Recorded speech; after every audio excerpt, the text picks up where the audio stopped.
እማ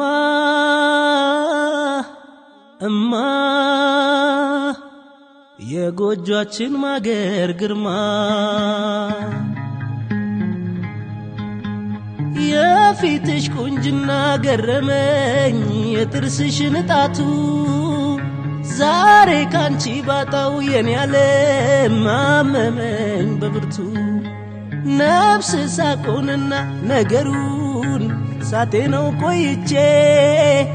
ከኔ ፊት አየሁት መልክሽን ካንቺ ላይ አጥቼ ውበትሽን ያጣሽው እማ ስትወልጂ ነው ላረግሽልኝ ነገር የኔ አቅም አንድ ነው እወድሻለሁ እወድሻለሁ እወድሻለሁ